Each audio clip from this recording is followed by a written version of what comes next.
welcome to another pen video from me, Penultimate Dave.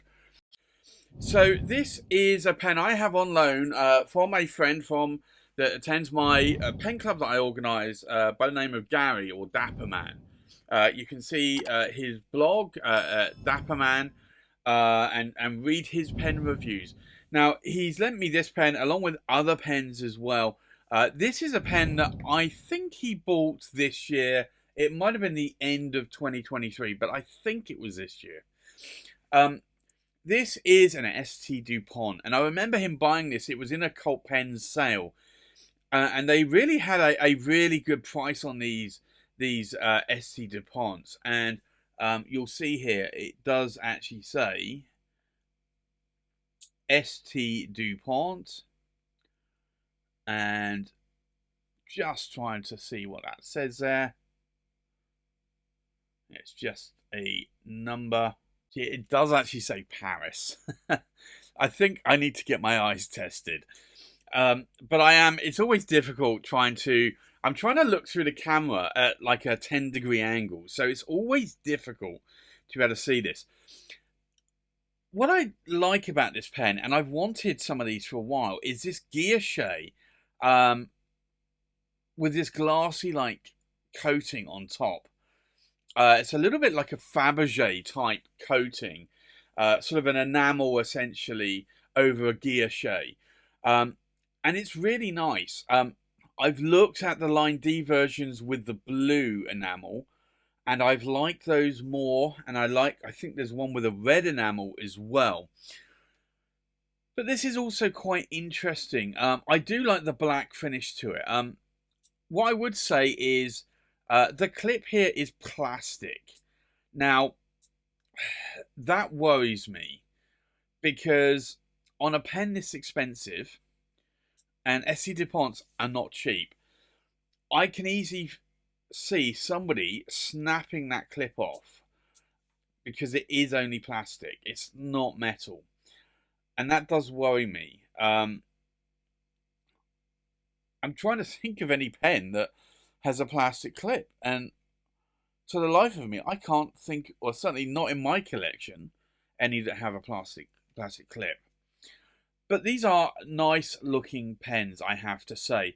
Now, these are not screw-on caps, these are push to click caps, and I think that when I started in the fountain pen community, that's what I liked. I liked the push clip caps.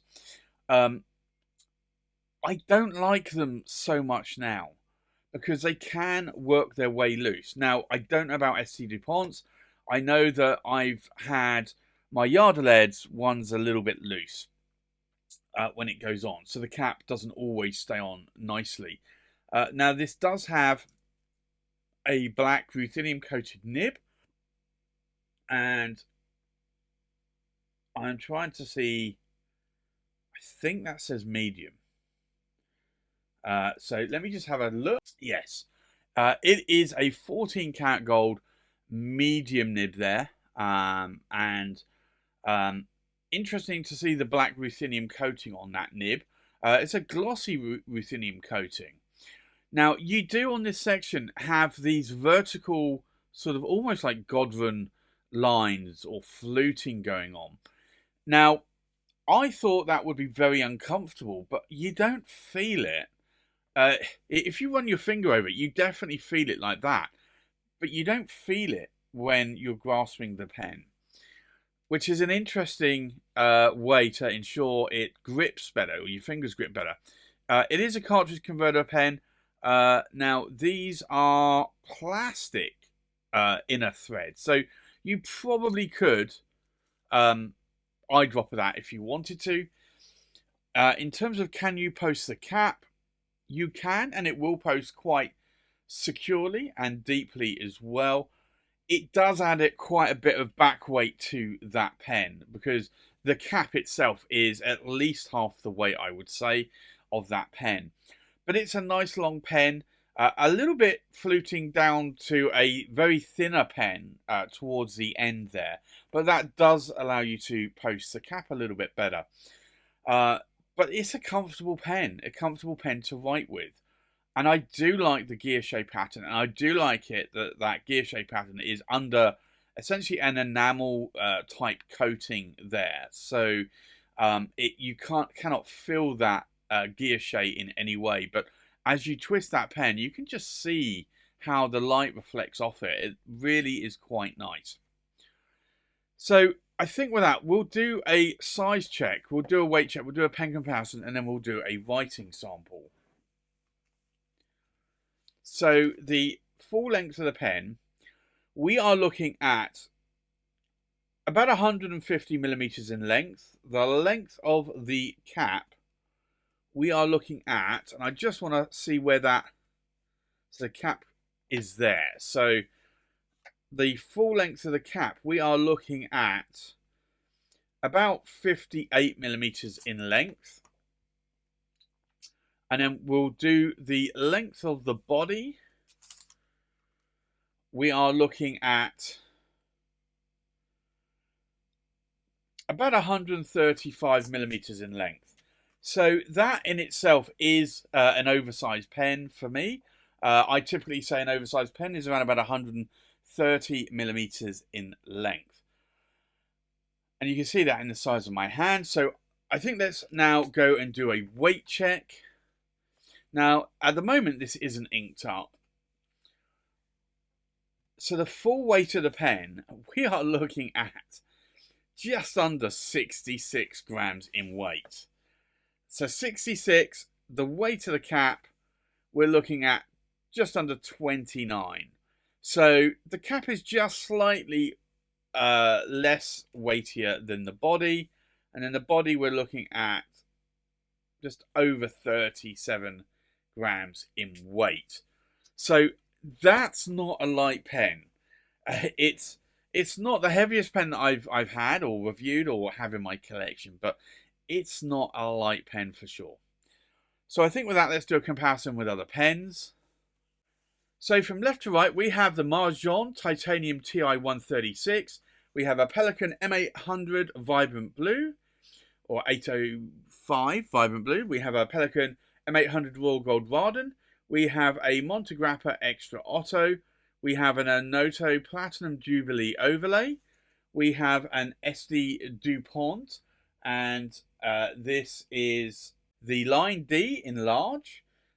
We have a Anoto, and this is a Platinum Jubilee in sterling silver. We have a Mont Blanc Writer's Edition Sir Arthur Conan Doyle 1902 edition.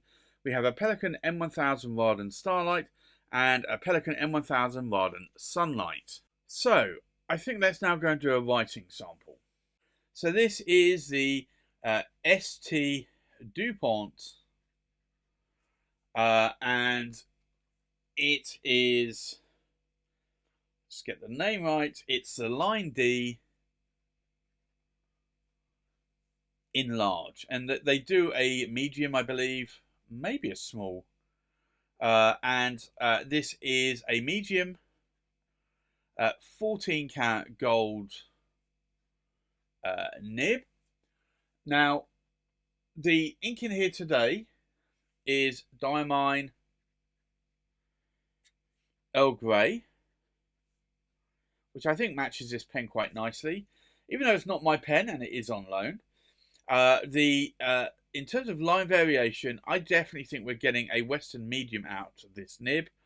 I think we can push it a little bit harder and we can get more of towards a broad nib, and I can do the figure of eights there. I'm not going to push this nib anymore. The vertical lines, you can see there's no hard starts or skips there. In terms of ink wetness, let's take a look. This is quite a nice writing nib and quite wet. You can see here, this is a very wet writing nib. And this is what I would say is bordering on becoming a fire hose nib.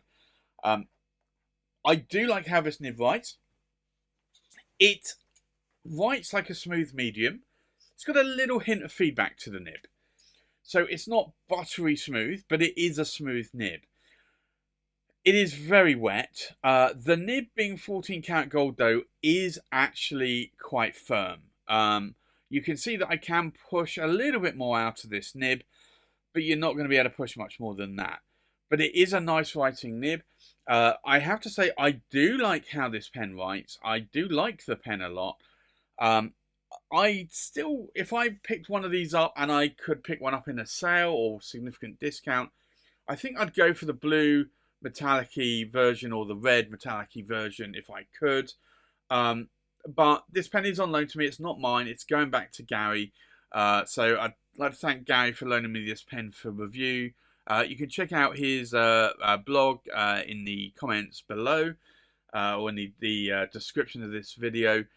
But it is a nice pen, and it actually now makes me think that I might want to go and get an SD Dupont Line D in the large. So there you have it. That's my review of the SD Dupont Line D in the large with a medium 14 karat gold nib. Thanks for watching. Please like, comment, subscribe, and I'll see you on the next pen video. Bye bye.